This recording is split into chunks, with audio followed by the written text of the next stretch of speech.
You wanted the best. You've got the best podcast, the hottest podcast in the world. The Chris Voss Show, the preeminent podcast with guests so smart you may experience serious brain bleed. The CEOs, authors, thought leaders, visionaries, and motivators. Get ready. Strap yourself in. Keep your hands, arms, and legs inside the vehicle at all times, because you're about to go on a monster education roller coaster with your brain. Now, here's your host, Chris Voss.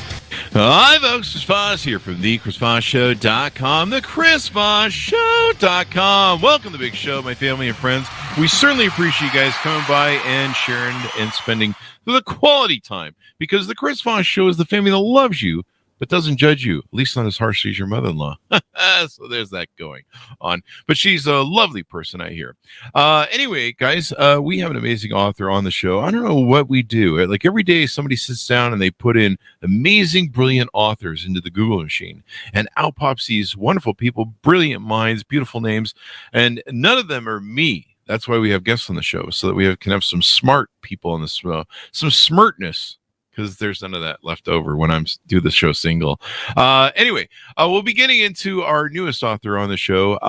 In the meantime, refer your show to family, friends, and relatives. Go to goodreads.com/Chris Voss, youtube.com/Chris Voss, linkedin.com/Chris Voss, the big LinkedIn newsletter, the 130,000 group over there. And then we're also on TikTok nowadays, so check that out over there as well. She's the author of the amazing new book that's just come out April 18th. 2023.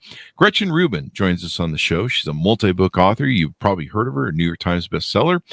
She has her newest book called Life in 5 Senses. Count them all 5. Life in 5 Senses.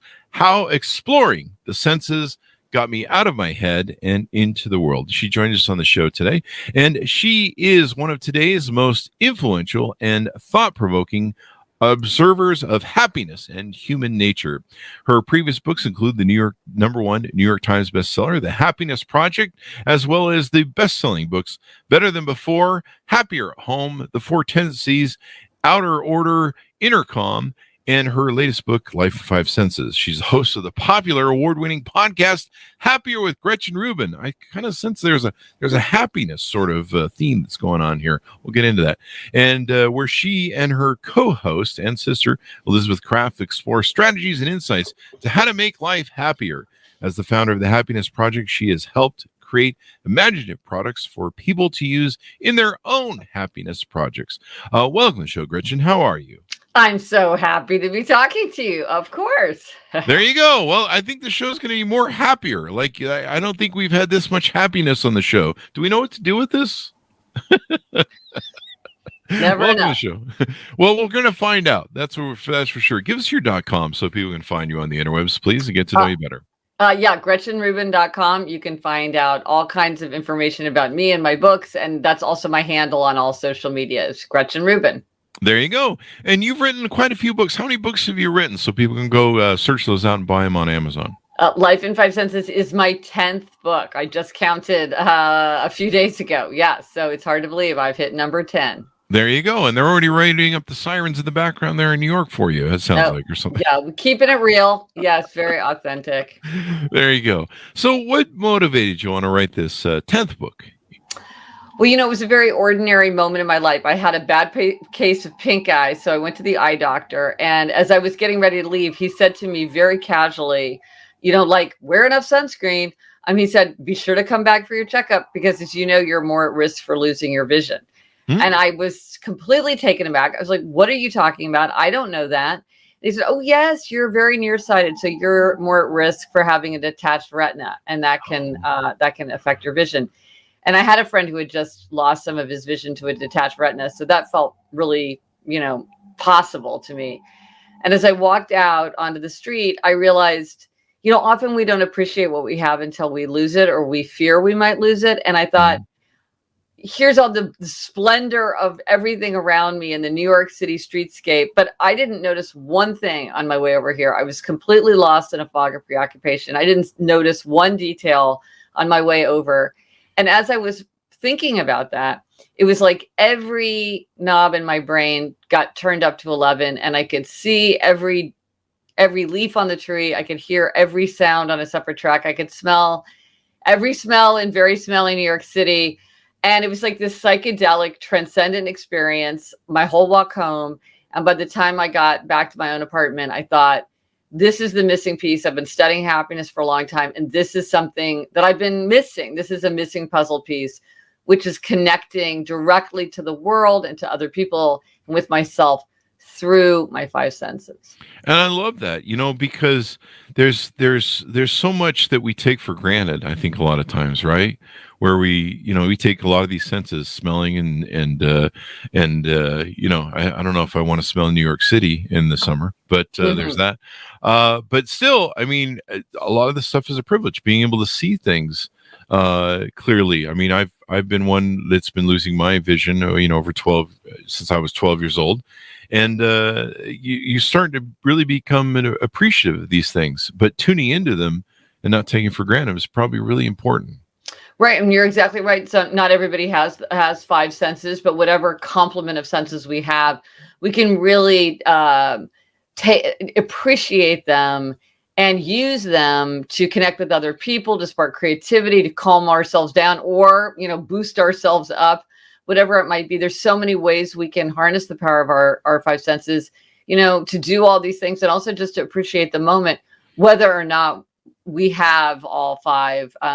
I think you're right. I think a lot of them are taken for granted. I think one thing with the sense of smell, which you mentioned, is that because of COVID, a lot of people who considered the sense of smell kind of a bonus smell, or kind of like, well, it's nice to have, but it's not that important.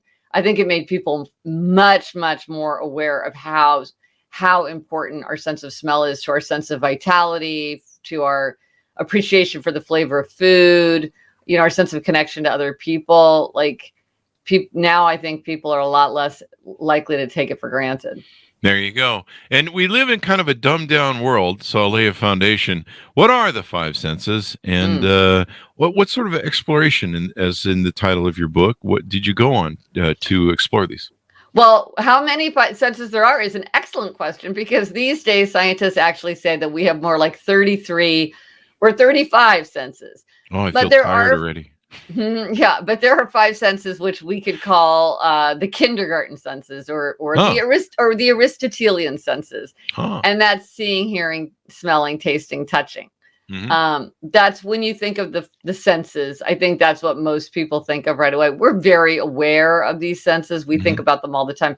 It's not like the other senses, like proprioception, which runs in the background. We're kind of only really aware of it if something goes wrong. But with something like seeing, hearing, smelling, tasting, touching, we really notice that. We talk about it. We have adventures with it. We reminisce about it. We look to it for comfort or pleasure. These are the senses that really, we're very aware of those senses. Mm-hmm. Is there one that's more particular than others? I imagine if someone's missing one, like say sight, their ability to hear, smell, and taste maybe learns to be amplified to offset the loss of that. Is there one dominant sense that most people have in your study? Well, when we lose one sense, it's not that our other senses become stronger. It's that just we become more skillful at using them. So, for instance, with using something like hearing, echolocation is something that pretty much anybody can learn to do. But if you can use sight, you don't really need to draw upon echolocation. So you don't take advantage of it. It's not that you're hearing any better. It's just that you're hearing more effectively. When it comes to the five senses, we are, as human beings, wired for sight. That has the most sophisticated wiring in the brain. It has the most real estate in the brain. If there's a conflict among senses, sight will usually trump. So we do bring that into the world with us. After that is hearing. And then the other three kind of have or take up much less space in our brain.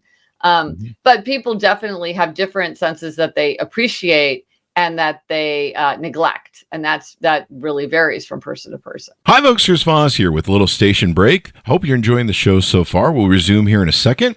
I'd like to invite you to come to my coaching speaking and training courses website. You can also see our new podcast over there at chrisvossleadershipinstitute.com. Over there, you can find all the different stuff that we do for speaking engagements if you'd like to hire me, training courses that we offer, and coaching for leadership, management, entrepreneurism, podcasting, corporate stuff. With over 35 years of experience in business and running companies as CEO. And be sure to check out chrisvossleadershipinstitute.com. Now back to the show. There you go. So what sort of exploration did you do of your senses and to help you discover better happiness, awareness, and just enjoying the richness of life as we're kind of edging to that point where, we're seeing things, disappear as we get older? Oh, well, I mean, I did so many things. I mean, this was just the most fun. With every book I write, I think it's never going to be this good again. And I'll never enjoy writing a book so much again. And then with every book I do. And with this book, it was just so fun because I have to confess, like, I didn't do the kind of sensory exercises like the 5, 4, 3, 2, 1 meditation or like, let me sip a cup of coffee for 20 minutes and really notice it. I took a much more kind of playful, fun, energetic,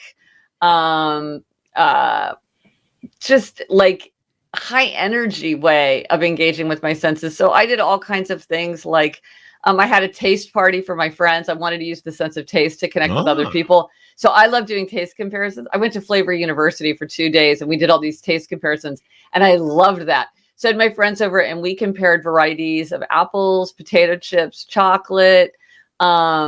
We really experienced the magic of ketchup. If you taste like a little bit of Heinz ketchup, you will realize that it is one of the incredibly rare foods that manages to have all 5 basic tastes in one. Really? It's sweet, it's salty, it's sour, it's bitter, it's umami. That is really, really hard to pull off. That's why ketchup is the secret ingredient in all kinds of foods where you probably do not expect to find it, like pad thai, Thousand Island dressing. Like a margarita has 4, but it doesn't have umami. It's hard to get to all 5. And so we just had fun. It was like this new way to connect with a sense of taste, and to connect with other people, but in a fresh way. And I learned a lot about my sense of taste and how how my preferences were different from other people's. It was really, really fun to do. Yeah, I've sadly, throughout my life, I've enjoyed sense of taste a little too much because I'm wearing most of the burgers and pies that I ate and desserts, but we're trying to get rid of that. So we've kind of backed off the sense of taste so much. But no, you're right. Appreciating these things and reveling in them. I've always loved when I go to a restaurant. Spago's has always been one of my favorite places, or a nice restaurant where the whatever the algorithm of foods and tastes that this chef has prepared, you taste something you've never tasted before in your life. And you're like, that's not in the bank of taste, and that tastes exceptional. Well, it's funny that you mentioned taste like that because I have a quiz that people can take, which is what's your neglected sense, and it tells you of the 5 senses which one you neglect. And this is good to know because with your appreciated sense, you already are like really enjoying it and leaning into it for pleasure and comfort. With a neglected sense, there's a lot of low hanging fruit because you don't typically turn to it for fun or adventure. You don't reminisce about it. You don't engage with it. You're not with friends. You don't want to learn about it. You don't turn to it for comfort or pleasure. But my most neglected sense is taste. Oh, yeah. So it sounds like that's one of your most appreciated senses. But for me, that was a sense where I was like, so many people enjoyed this sense so much. What can I do?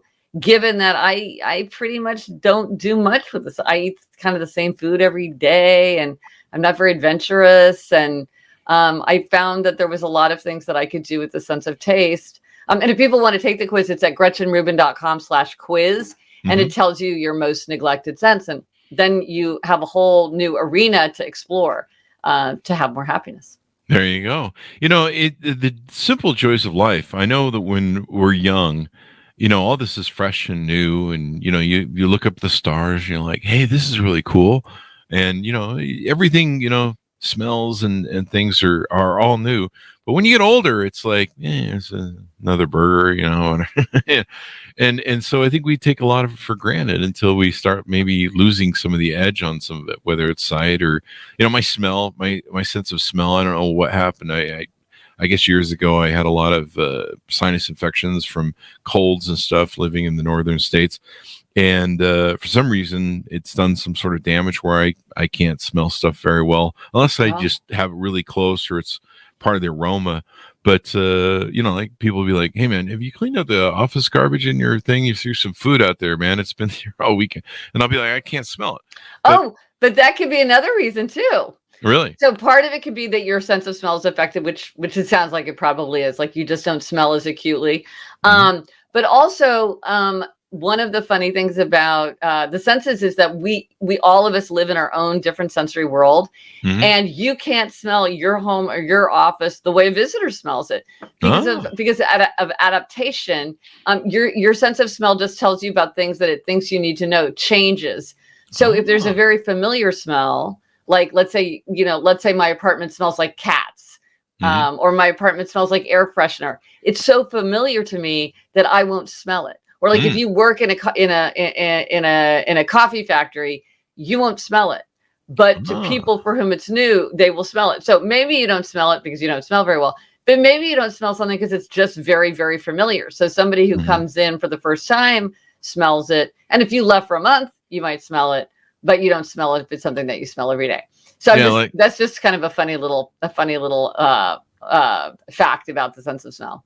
That makes a lot of sense for why some people block stuff out. When I was younger, I used to work for this company called Car Products, KAR, and they did like shop tools and welding and stuff like that. And you would go to shops and sell them their gears. And there was a place that we would go that took old carcasses at the time, roadkill, old horses and stuff, and would grind it up into meal for dog food. I don't think they do that anymore, but this was a while back ago.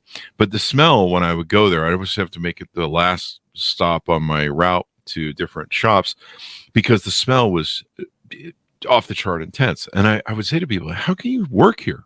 Yeah. And they was like, it's well after a while. And I'm like, how is that possible? Yeah. And then there you go. In gaming, I'll hear people that they have their fire alarm batteries that have gone out in the background. And it will drive me mental because you can hear the beep, beep, beep. You're like, hey, man, is it this hard to just reach up and change a 9-volt battery? And they're like, what? What are you talking about? I'm like, you can't hear that beeping?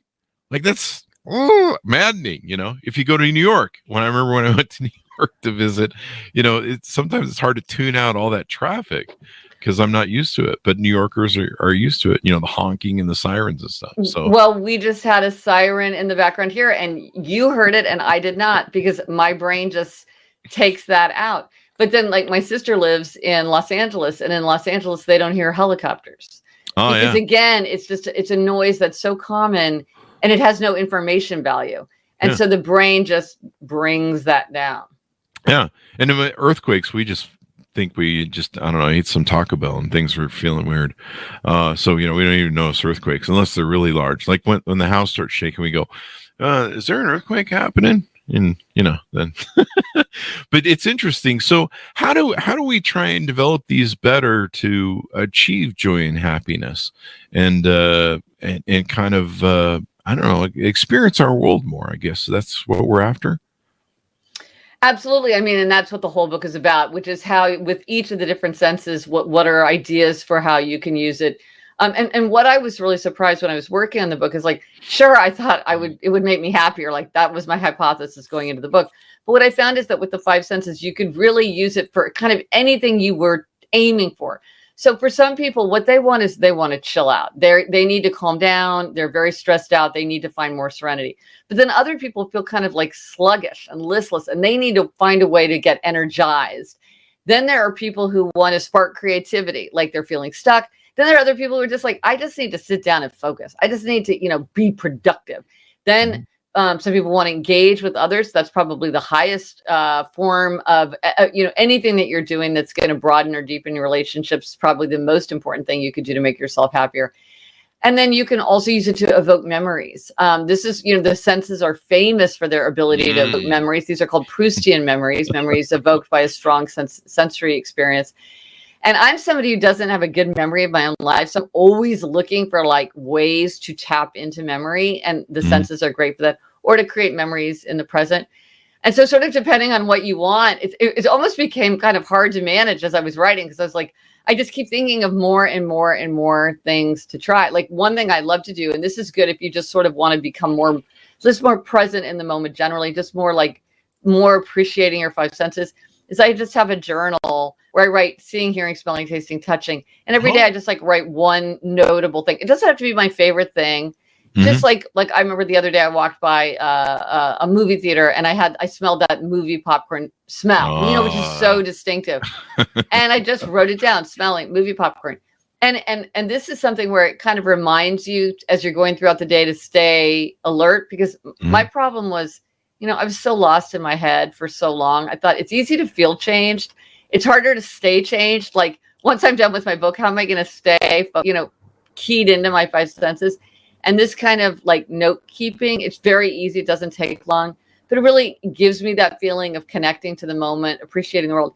It acts kind of like a gratitude journal. I kept a gratitude journal when I was writing the Happiness Project, because everybody says you should. I was very deeply annoyed by the gratitude journal. It did not work for me. But this is kind of a gratitude journal, because it's sort of like you're recognizing the beauties of the world. You're like, movie popcorn smell. Yes. Like I recognize you. I mean, so it's funny. It's a much more effective gratitude journal than my actual gratitude journal ever was. So that's like one very easy way to stay tuned into all five senses every day. And I think you hit it on the head there. It's we really struggle, especially as we get older and we got so many things going on and so many goals and deadlines and all that stuff, and we're kind of used to everything so far. Staying present is a real fight sometimes to be in that gratitude where you can be present and really try and enjoy life. And that's one of the things I love about the five senses is they are happening right now. You cannot bookmark them. You can't save them for later. Especially the sense of smell, because like you could listen to a song on a loop and until you're like sick to death of it. But with the sense of smell, because of what we were talking about before, odor fatigue, like even if I'm smelling something beautiful, if I sniff it before long, I can't even smell it anymore. You can't glut yourself on perfume. And so the senses are a way to tie us to the moment, because that's the only way we can experience them is right here, right now. So if you want that feeling of connecting with the moment, it's really powerful. It's interesting, as you were mentioning earlier, how when you're a child, you experience things more intensely. And there's something very interesting called the reminiscence bump. And some people put this between like 10 to 30 years. Some people say it's more like 15 to 25 years. But this is like a period in like childhood and young adulthood where for the rest of their lives, adults will report having more intense memories. Like we have clearer memories of that period than like of being in our 40s. And it's a very interesting thing to think about how certain parts of your life do stand out more vividly in your mind. It isn't just, I think sometimes we think this is like our idiosyncratic thing that we can remember high school better than we can remember, being 38. But that's a very common phenomenon. There you go. What about you hear that people like have like love languages and sentences, like, well, I like to hear people say I love you, or I like people to show me, or I like to see things, maybe flowers brought to me. Is there a real truism to that? Like for me, auditory is really big. Like music takes me back to places and brings back memories.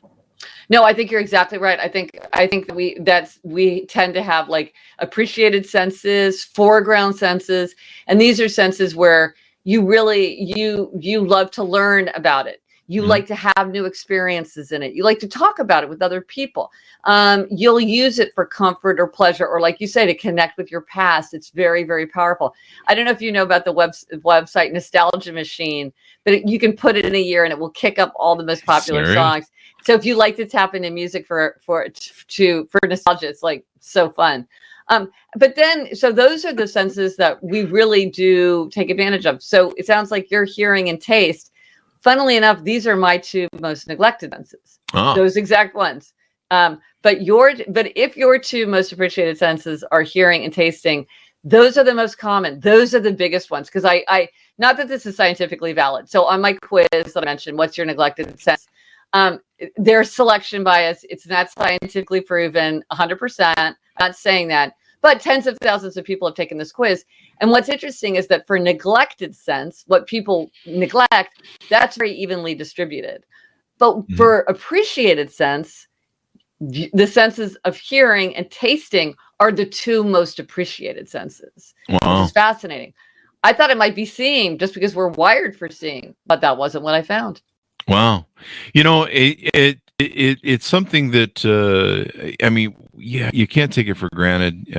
Sadly, a lot of times in life, we wait too long to where, like you mentioned earlier in the show, where we don't appreciate it until we lose it.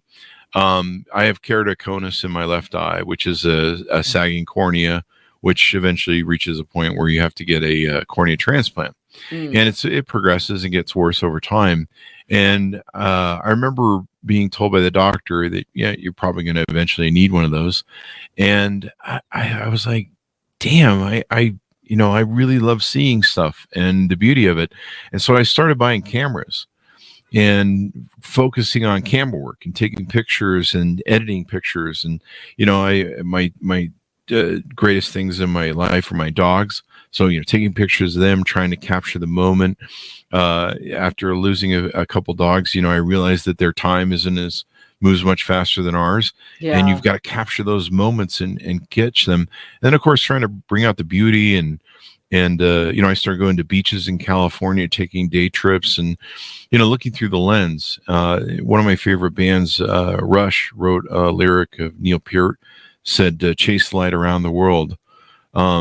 And it was basically talking about you're getting older and you're trying to chase the light, and you're kind of almost that mosquito trying to stay alive and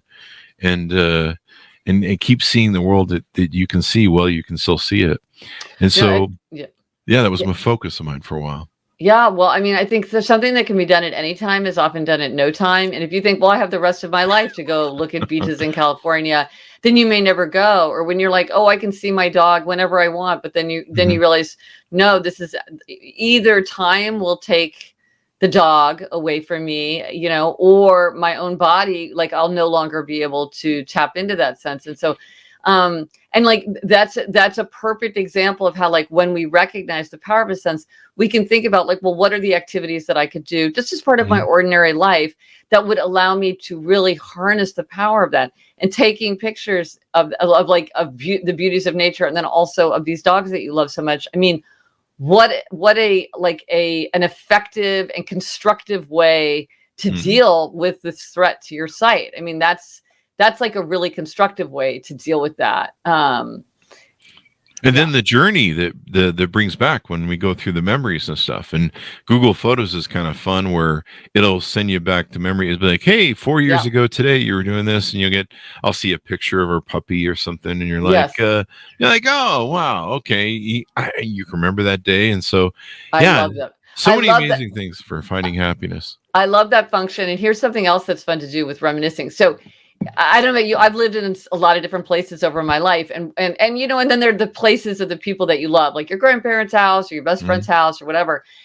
I realized, like, if you go online and look up an address, you can almost always see the outside of it, but often you can see the inside of it, because if it's been on sale, or for rent, you can go. And so, like, I found all these interior pictures of my grandparents' house, completely unrenovated. It looked exactly the way, I mean, the furniture was gone, but everything, like the drawer pulls in the guest room, like all these little details that I immediately remember the minute that I saw them. But so, like, I called my sister, and we, like, went through a house that we lived in when we were, like, in our early teens. And it was, again, the furniture was all different, and the paint and the wallpaper was different. But it was like, oh, I forgot about that staircase, or, oh, do you remember the time when, you fell down the stairs or whatever? So yeah, when we start thinking, like, well, how could I reminisce with this sense? Or how could I connect with this sense in a different way? A lot of times it doesn't take that much effort to think of kind of fresh, new, really engaging ways to lean into it. There you go. One of the things you talked about was going and visiting the Metropolitan Museum of Art and Flavor University. That was kind of interesting. You mentioned that earlier in the show. What's Flavor University? Is it like a chef school or some sort of? No, it's a free 2-day course that you can take. It's in Geneva, Illinois. It's put on by FONA International, which is it's basically like a flavor manufacturing company. And they do it. So the people who do it are like flavor professionals. So I remember they emailed me. They're like, it's fine if you want to come, but we don't know that you're really going to be that interested in this. Because, and I was like, well, if you'll have me, I really want to come. Because most people were there. They were like, they worked on dog food, or they worked on toothpaste, or, they were like candy engineers, which I thought was like very Willy Wonka.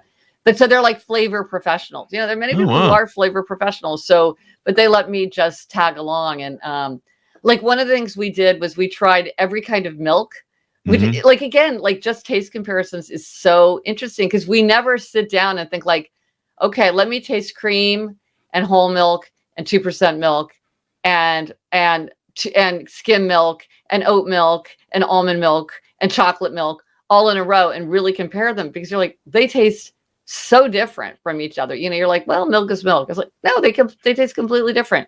You just made me want to go buy like a whole plethora of different variations of milk, including chocolate. It is so fun. Or like one thing I think would be fun to do is like get like 6 varieties of vanilla ice cream, like from premium to cheap, and have a bunch of people say like, well, let's rate them. Can you tell the difference between what's expensive and what's cheap? Do you like it more creamy? Do you like it more icy? Like, because you never sit down and just compare, and it's so fun to do. And there's the textures of it too. When and it goes the textures, across your tongue. the mouthfeel, yes. Yeah. And I remember I think I went and studied a little bit of how to be a wine connoisseur and a whiskey Scotch connoisseur in Las Vegas. You're definitely a taste guy. I am. I'm wearing most of the things I've tasted, which has been very fatty foods and other things, but we're trying to get good. But one of the things I did learn in losing weight and eating more healthier was learning to make salads that tasted great, and different products that weren't high in fat and bad for you, like getting away from McDonald's, and but eating more healthy foods and then enhancing that, learning to season it so that you can enjoy the taste, because that's a lot of times what we were just looking for. My mom's kind of funny. She'll get something bad like a donut or a burger or something, and she realizes she's just after the taste. She'll actually bite it, eat it, taste the flavor and stuff, and then spit it back out. Wow. But it's kind of smart, because she realizes she just wants to taste. Like, well, if you get a craving for a Big Mac, you kind of like that special sauce flavor and the flavoring of it, but you really don't want to eat that whole gross thing. I mean, maybe some people do, but usually about halfway through, I'm regretting all the choices I've made. But you just kind of want that initial thing, and sometimes people eat foods because they're actually dehydrated, or maybe they just want the salt. They need some electrolytes, and so it's kind of interesting how we play with our minds and our senses that way. Well, one thing that's interesting to know is that we tend to like food less and less as we have bite after bite. And like, this is why a lot of times if you go to a fancy restaurant, they'll have lots of little dishes, because our appreciation for something is the highest when we're having like the first bites of it, and then it sort of diminishes. And so, and there's something called the buffet effect, which is that if you've got a whole buffet of foods, you'll tend to eat a lot more, because if you're just eating one thing, you get kind of sick of it and you fill up. But if you keep trying new things, you'll think, oh, yeah, I would love to taste that. I would love to taste that. And so it keeps your appetite high and your eagerness to try something high. And so one thing you might say is, okay, well, I'm just going to have the one thing. I'm not going to have a bunch of different things. Like when I go to I never get the buffet option when I go to a restaurant or something. I always order from the menu, because then it's like you have what you have, because the buffet, you try a lot of things and you tend to eat more because you're having a wider array of things. Yeah, and I don't know what it is. In Vegas, I've been to the Bellagio buffet. I've been Yeah. to I think it was over the Rio. For some reason, everything tastes the same to me in a buffet. I don't know why. Mm-hmm. It's just Mm-hmm. all there's a blandness to it. I don't know if it's all cooked in the same place, so it's picking up Well, flavor Las profiles that Vegas. mix. Yeah, you kind of get the feeling it's quantity, not quality. Yeah, They're titillating you, but it's in a very mass-produced way. yeah, and Yeah. so it gets me. What have we touched on that you discovered and researched in your book? Well, one of the things that really surprised me is really just how different people's sensory universes are and like how they're cued into anything. And I just imagine like if you and I walked into a restaurant, like I can imagine that for you, the playlist would be really important. You seem to love music. You're Oh, very yeah. attuned to your hand. And so, but for me, like I'm not so tuned into hearing and music. And so if a place is too loud, I really notice that because a lot of time with your neglected sense, you're very aware of the negative. You're less aware of the positive. Whereas for Negatives and you, you positives. might be like, I don't want to go to that restaurant. They have the food is fine, but they have terrible taste in music. Whereas for me, I wouldn't even notice that. But like for me, the light in a restaurant I've been in restaurants where I'm like, I want to leave because the light is so ugly. It makes my eyes hurt. And Oh, the yeah. people I'm around are like, what are you talking about? It's fine. So, Yeah. it's just like it's very, very different. And just to remember that we're experiencing things and we have such different things that we're aware of or bothered by. This is why we have to show consideration for each other, because just because I feel like something's fine and it's no big deal doesn't mean that for you it's not an issue. I mean, like one thing is like when you want to focus. Okay, so Chris, let me ask you this. If you really needed to focus, like there's something that was very taxing that you had to do, would you want to work in silence, in a busy hum like a coffee shop, music with words, music without words, or something like white noise, brown noise, pink noise, green noise? Metallica. Okay, so music with words, and familiar music with words. That helps you concentrate. Yeah, and a good anger beat, that sort of thing. So like even if you were doing something where like you really had to focus, that's what you would choose. Yeah. Now, if I've got to write something, Yeah. like an article or review or something like that, or I'm trying to conform my thoughts, I might have to turn the music down or pause it or turn to like some piano music or something because vocals will kind of start converging on that. But then usually I go back to the Metallica.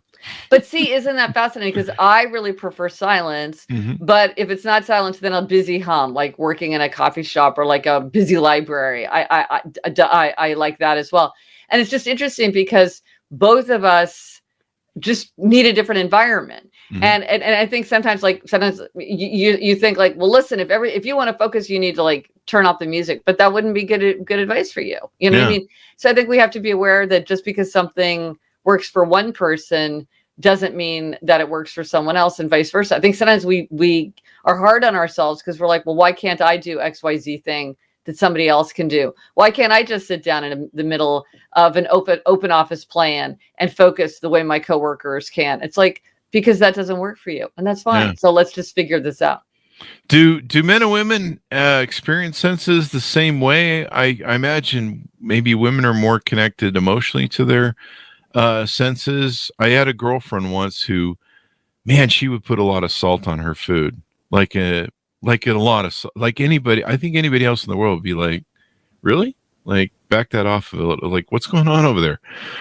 Maybe she had issues with electrolytes and stuff or something. But well, she could have been a super taster because super tasters things are more bitter, and so sometimes salt cuts bitterness. So maybe she. Did she not like to eat a lot of things like broccoli or black coffee? Like, did she seem to like think a lot of things tasted very bitter?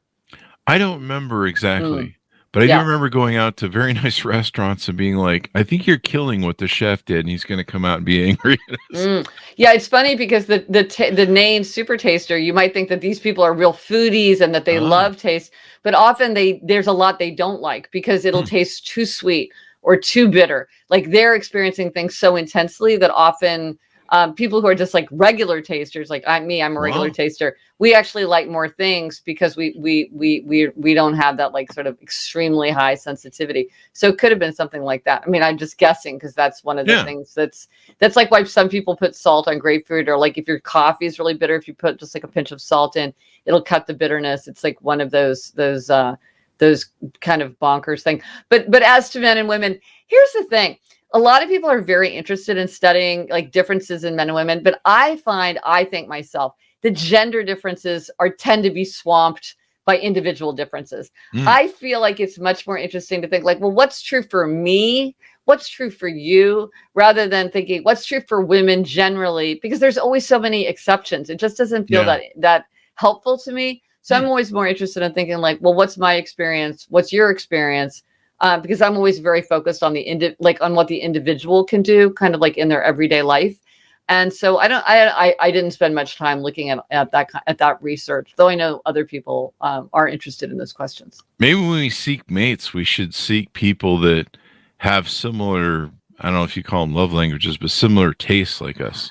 That is a great idea, Chris. I am going to look at that. I would love to do a questionnaire where I said, once people know their appreciated sense and their neglected sense, to ask them, have your sweetheart take the quiz and see, do people tend to match up? Do they tend to not match up? Somebody just told me that all 5 members of her family took the quiz and they had all 5 senses of neglected senses. So they didn't have one, like they had no overlap. But it would be really interesting because is it like, you and I both love music, so we go to concerts and we talk about music all the time and we swap playlists. And so like that's part of like how we got going as a couple. So we share that. Yeah. Or is it like opposites attract and you're into music and I'm into smell? And I don't know. I think that's a really interesting question. Like, are there patterns or are there no patterns? Is it just there are 5 senses and people have different pairings up of their most appreciated and their most neglected? And it's just sort of happenstance. It's just such a minor factor in who you end up with. It would be, but also often when we're connecting with new people, we do connect with them through the 5 senses because this is a really easy way for us to share an experience and get to know each other.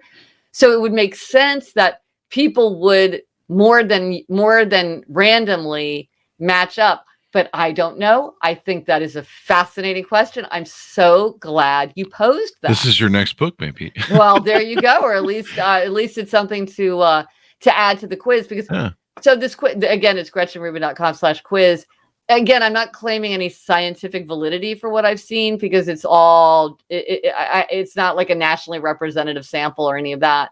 But still, when a lot of people take a quiz, it does sort of it can reveal it can suggest interesting patterns. So maybe in a new in a future iteration, I'll throw in a question, or I'll email the people who've already taken the quiz to say, hey, have your sweetheart take it, and let's see if we see any patterns. That could be really fun.